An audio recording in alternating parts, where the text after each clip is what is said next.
Hello, and welcome to another podcast of Be a Leader, where we talk about current events within sports, business, and military through a leadership lens. We just finished college football games. We had the conference championship games, and we had the college football playoff committees give the selection. So it's a great opportunity to talk about some of the key things that happened. Specifically, I want to talk about the Ohio State-Indiana football game and also Notre Dame. So let's get started and see what we can learn from what's been going on these last few days. So first, let's talk about the Big Ten conference championship game. We had number one Ohio State playing against number two Indiana in Indianapolis. We had the top players in the conference, top teams in the conference, top teams in the nation, and also the two front runners for the Heisman and both quarterbacks. It was going to be a big game. Ohio State was projected to win. They had a little bit maybe more talent, but it was going to be an exciting game. But what ended up happening was a 10-13 win for Indiana. It was a big deal for Indiana. But it was close. I remember when I got to 13-10, it reminded me of when Michigan beat Ohio State in 2024. And I told my wife, it'd be funny if it ends up this way. And it did. Ohio State had chances to win that game, but Indiana held on to that game, and it was an amazing watch game. So what can we learn from this game? Well, first, let's talk about why Ohio State lost. Ohio State lost to Indiana because Ryan Day is still learning on the job. He's a great coach. Okay, I'm not saying that he's not a great coach. He is a great coach, but it's his first head coaching job is there at Ohio State. It's a tier one program.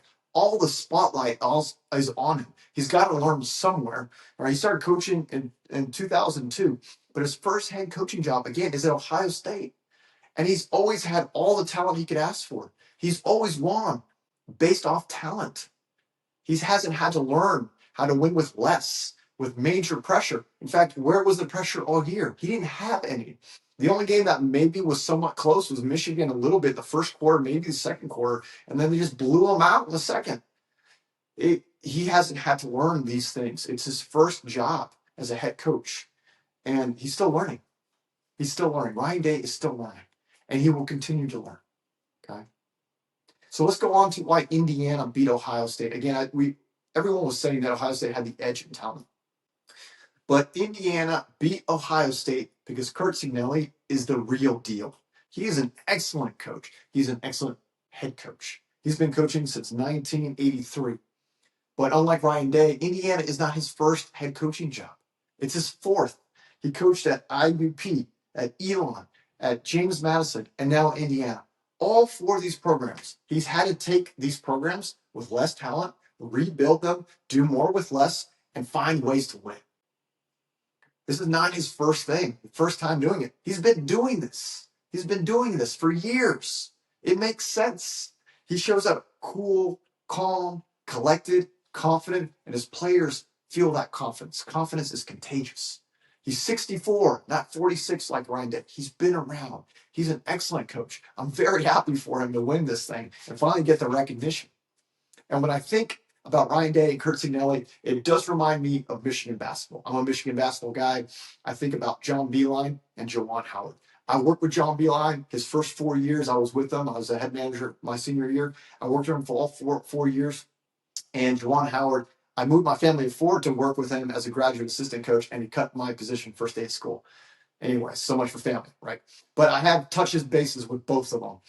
And when I look at both of them, I see John Beilein, he inherited a very mediocre team. And Juwan Howard inherited the best team in the conference. John Beilein, when he got to Michigan, that was his 8th head coaching job. He had been a head coach 7 other places before Michigan. Juwan Howard, that was his first head coaching job. John Beilein made this mediocre team of Michigan into the best team in the conference. And then Juwan Howard took that best team in the conference and made it the worst team, bottom of the Big Ten. All right, that experience, you got to learn somewhere. You have to learn somewhere. And this is the risk I feel for Sherrone Moore. Now we're jumping to Michigan. This is the risk I have for Sherrone Moore, who's also a first-time head coach at a Tier 1 program at Michigan. All right, does he deserve the shot? There's a lot of arguments why he deserves a shot, but he lacks experience. And this is the challenge for Bryce Underwood as we're watching him right now. Bryce Underwood didn't get much better. I talked about that in my last video. He didn't get much better during the year. There is the potential fear for Michigan fans that he might be looking for a coach and a program who knows how to develop talent, kind of like Curt Cignetti. Could you imagine Bryce Underwood leaving Michigan for Indiana? It wouldn't be crazy. Hopefully he doesn't, as a Michigan fan. But learning publicly is expensive. And that's what's happening at Michigan. That's what happened Ohio State against Indiana. Again, Ohio State, they could win a national championship again. But those areas, we'll talk about it later in the key takeaways, that experience is very important. So let's switch topics, talk about Notre Dame and Marcus Freeman. Okay. Another first-time head coach at a Tier 1 program. It's becoming a trend. We're seeing it over and over again. But I'll be honest, if I was offered a job Tier 1, I would take it now. I am the head coach already. I have head coaching experience. But if I had the opportunity, yeah, I'd jump on it too. Okay. So I'm a fan also of Marcus Freeman. I just want to throw that out. But so what happened here, right? Notre Dame has won the last 10 games. They have been getting better and better and better. They have been on projections to go to the college football playoffs ever since they started showing it, until the one that mattered, which was this past Sunday. And they were the first team out. And instead of trying to play in another bowl game, they withdrew their name and said the season's over. Why did they do this? Why did Notre Dame pull out of playing any more games? So they felt snubbed. They were disappointed. They didn't want to play in a lesser game. And they wanted to send a lesson or a message to the selection committee. They wanted to send a message to the selection committee. But guess who really got the message? Their players, their kids. They're the ones that received a message. What's this message that Notre Dame and Marcus Freeman is telling to their players? Well, if we don't get our way, we're just going to quit and pout. If it's not the playoffs, we don't want it.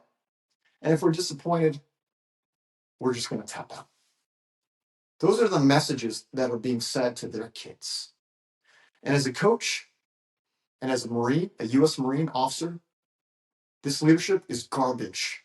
They should be ashamed of themselves for doing this. All right?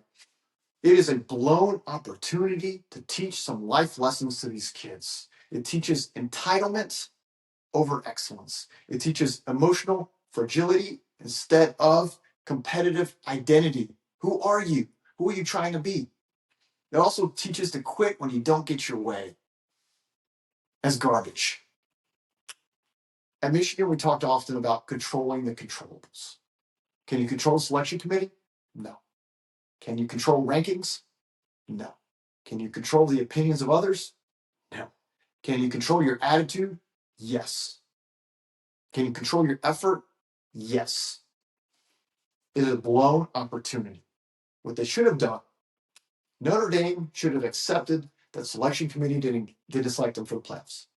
They should have gone to whatever bowl game they could have gone and crushed their opponents.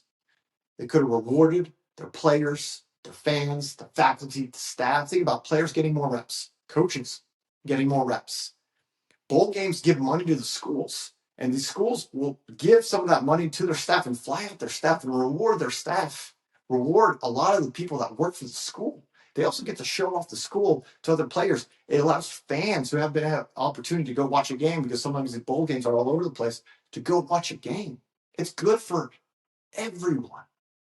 And they missed this opportunity. They could have also shown the committee what they missed by crushing their opponents. Channel the disappointment through dominance. And really, to be a good example, too. I mean, from the Marine Corps perspective, I don't get to choose my mission. I am given my mission. And when things change, I have to adapt. I have to be real good. I have to adapt. If I don't get my way, I can't opt out. I can't just say, no, I don't like this. I don't like where this is headed. The opinions don't matter, right? The purpose is what matters. The mission is given to you, and I have to accomplish the mission. It's a completely different mindset. And this begs the question, maybe they had the wrong mission. Maybe Notre Dame has been fooling us all along. And maybe the Notre Dame haters will already say this, but did we think that Notre Dame was trying to be an example on leadership, on virtues, on values, and what's good and decent in this world? Because right now, by this, I'm questioning all of that. And it really hurts to say, but we can learn from this. Notre Dame, you're making a mistake on this one. So this leads us to our top 3 takeaways. Got my board here.